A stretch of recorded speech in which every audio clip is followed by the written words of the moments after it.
I think my toxic trait is loving sports chaos. I do. I just love it. Well, Aaron Rodgers and the Packers suffered an embarrassing loss to the Saints on Sunday, but Aaron thinks the team shouldn't spend too much time thinking about it. No, I mean, I think it might be a freak out outside of the facility. I think it's just it's a good learning lesson for us. We can't play like that. We can't start a game like that. I feel like I said after the game, our energy level was a little bit low before the game. We got to do a better job responding to adversity. So, look, there's not much to say. We got our asses beat, by 35 points. We're all frustrated about it, but you just move on. We got 16 more to go. I don't think we're freaking out about it. I think people are trying to contextualize how the best quarterback in the league, arguably, was the worst quarterback in the league. It's not that they got beat. It's that Aaron would have had a higher passer rating had he spiked the ball every play. And you and I aren't freaking out about it, but we're like, that's not a great sign from the reigning MVP who fought with his organization all offseason. Yeah, there's nothing to freak out about. It's a very long season. Most of the time, all the time, except for one time, good teams lose.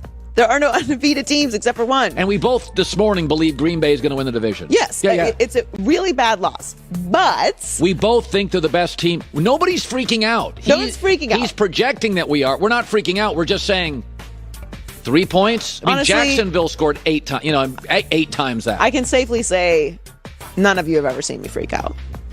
That I'm positive of. I'm not sure I've ever freaked out. I have definitely freaked out, okay. But you have never seen me freak out, and no one on television has ever seen me freak out. But this was the most lopsided loss of Aaron Rodgers' career, and he was the number one story of the entire offseason. So if you come in and you have high expectations and you won MVP last year and you have all this drama and you lose that way, it's not like they lost a respectable bout. Like you said, you got... By the way, you lost by 35 points. Aaron doesn't like it when we put words in his mouth. Well, he's putting words in our mouth. Well, the media is freaking out. I have read every story, including local Milwaukee stories on nobody's freaking out. People are just connecting the dots on noisy offseason, worst performance of career. Not a single media person is freaking out. We all know Green Bay's going to win double-digit games. And clearly, Fox Bet isn't freaking out either because the Packers are currently favored by 10.5 against the Lions on Monday night. Freaking out is they are 1.5-point favorites over a bad Lions. That seems like a bit. Nobody's freaking out. That would be a bit of an overreaction. Although I don't know. We have to see how this trend goes for the Lions. If it was an outlier last week, or if they're going to start covering the spread. I think I would take. I'm not going to bet that game. That's not one of my Blazing Five. I would take Green Bay in that game. It's not one of my picks. I don't. Well, you do have a rule about good teams that get embarrassed. Oh yeah, good teams that get embarrassed in the NFL always play great. Even playoff teams that are low end, like Baltimore this next week, losing to the Raiders. Watch Lamar Jackson play as well as he's ever played. Watch, by the way, Cleveland didn't get embarrassed, but they kind of feel they blew a game. Watch Cleveland be great.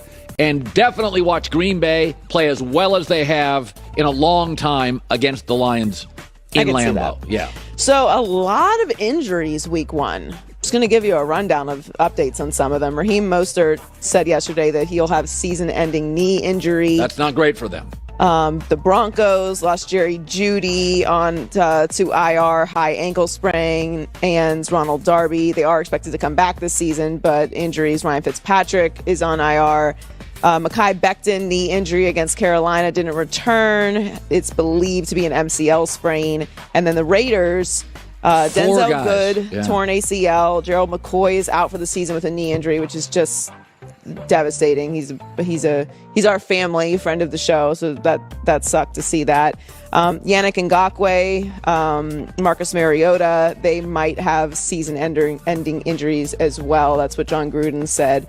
And Jeff Okudah had a torn Achilles. So a lot of injuries around the league in week one, not even with any specific team. Obviously, the Niners, talking about Raheem Mostert after the injuries that they had last year was really devastating to hear. But yeah, connect the dots. No starters playing preseason.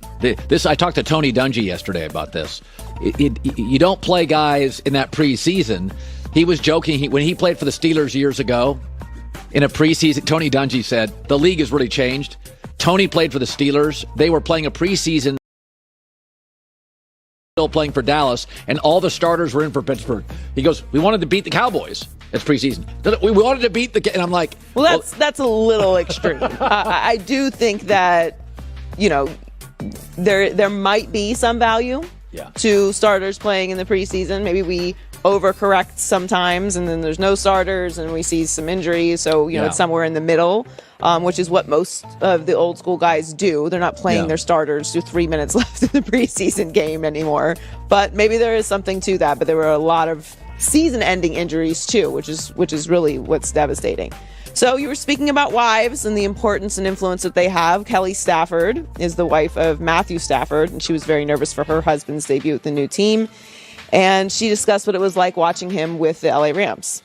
Matthew had an awesome game. He looked like he was having so much fun, which I haven't seen that side of Matthew on the football field in a very long time. And he took that game ball and he's walking towards the tunnel and he looks up at our suite and gives this, I wish I could show you, gives this big smile and like both hands in the air. It was just an incredible thing to witness. I felt like my husband has a renewed love for this sport again. There's no question. Like the Carson Palmers and the Matt Staffords who go to really bad organizations, it sucks the life out of you to be in chaos. I have been so lucky in my career. I have worked with really good bosses and really good owners. What if the first 12 years of my career I had a terrible boss? It sucks this is hard enough job to. The Carson Palmers and the Matt Staffords. I've said this is why I am very pro mobility for pro athletes. I am very pro. LeBron James went 7 years. They could not get him in Cleveland a second All-Star. Yeah. 7 drafts. Couldn't get him. Couldn't get him a second great player. It's exhausting. My responsibility. I'm great every day if I'm LeBron. I'm great every day. Could you just get me one highly functional teammate? It's a very interesting dichotomy in sports when it becomes professional, and it's now in college as well with the transfer portal, and now we have NIL, so it's going to become very interesting how everyone handles their careers and how fans react to it, because fans are expected to be loyal or do just naturally have loyalty to their teams and the organizations. But it has shifted a little bit where fans are fans of players specifically over organizations in certain cases. LeBron is definitely a good example of that. Yeah. And so the reaction to guys moving, and now obviously this was a trade situation, but he wanted to leave, and Detroit was uncharacteristically